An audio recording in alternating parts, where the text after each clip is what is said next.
श्री अवधेश प्रसाद जी।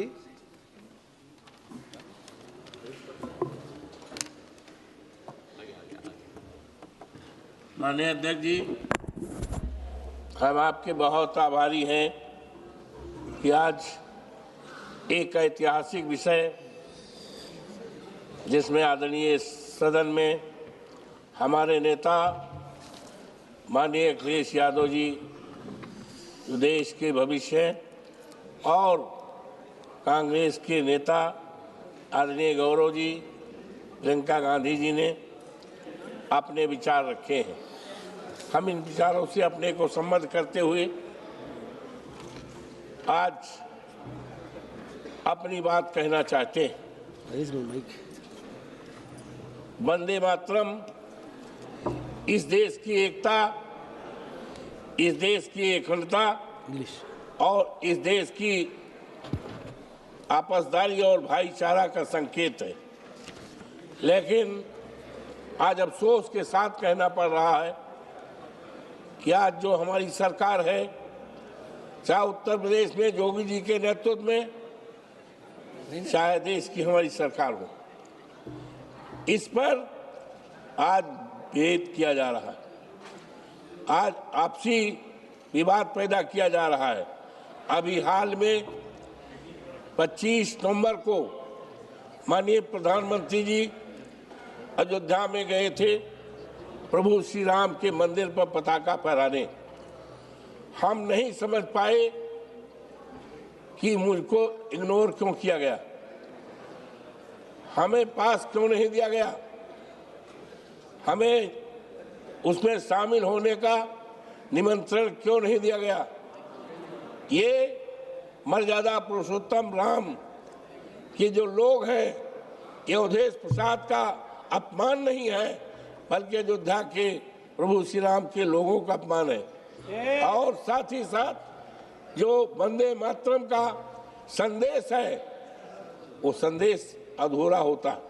मानवर, आज हम जब वंदे मातरम पर हमारे देश के लायक प्रधानमंत्री जी ने शुरुआत की है, और ऐसे समय में अफसोस के साथ कहना पड़ रहा है कि आज आजाद देश में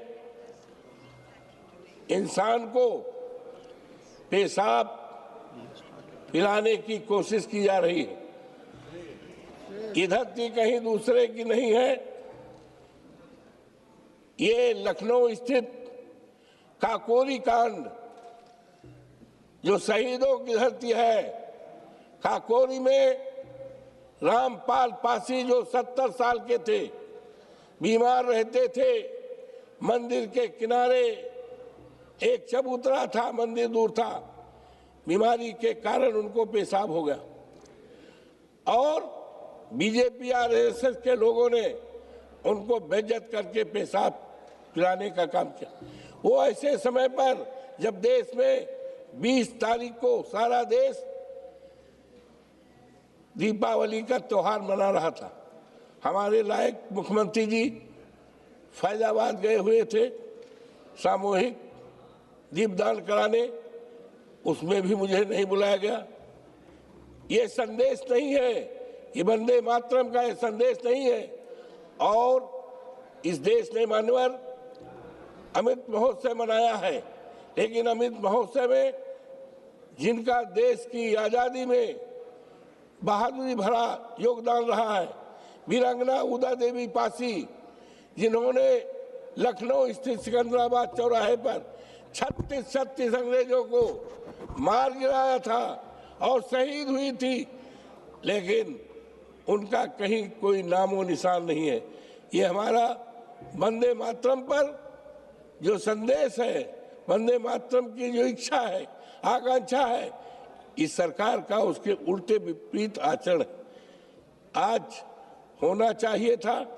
जब वंदे मातरम पर इतना 10 दिन का मैं तो चाहता था कि एक विशेष सत्र बुलाया जाता और विशेष सत्र पर वंदे मातरम पर चर्चा भी होती और वंदे मातरम की इच्छा है, आकांक्षा है। वंदे मातरम जिस तरह का हिंदुस्तान चाहता है, जिस तरह का समाज चाहता है, उसके लिए हम खरे उतरे कि नहीं। मानवर, ये देश किसी एक जात का नहीं है, ये देश किसी एक धर्म का नहीं है। आप हमारे जनपद फैजाबाद, जिसका नाम अयोध्या हो गया है, वहां पर अशफाकुल्ला 27 साल की उम्र थी, उनको फांसी के फंदा पे लटकाया गया। जब उनकी माँ उनसे मिलने आई, आप किससे मिलना चाहती हो, तो उन्होंने कहा हम भारत माता से मिलना चाहती हूँ।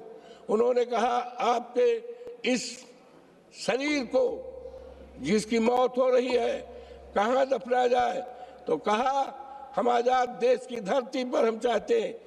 ये भावना थी मानवर, ये भावना थी। पंडित राम प्रसाद बिस्मिल, अशफाकुल्ला, राजेंद्र सिंह लहरी, ऐसे महान पुरुषों का, शहीदों का देश है। और वंदे मातरम इन्हीं सबके मेहनत से, इन्हीं सबके बहादुरी और वीरता से हुआ है। लेकिन आज उसके उल्टे आचरण हो रहा है।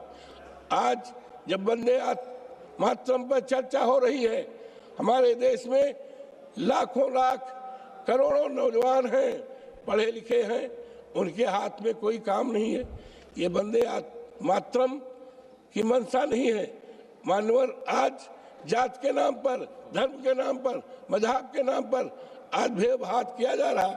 तो आज हमें संकल्प लेना है कि हमें वंदे मातरम के सम्मान में ऐसा हिंदुस्तान, ऐसा समाज, ऐसी सरकार बनाना है जिसमें कहीं पर अन्याय न हो, अत्याचार न हो, जात के आधार पर काम न हो और किसी को सताया न जाए, कोई भूखा न हो, कोई नंगा न हो, कोई बेरोजगार न हो। मानवर, आपने भी इस महत्वपूर्ण विषय पर हमें बोलने का मौका दिया। हम आप सबके प्रति बहुत आभारी हैं। धन्यवाद।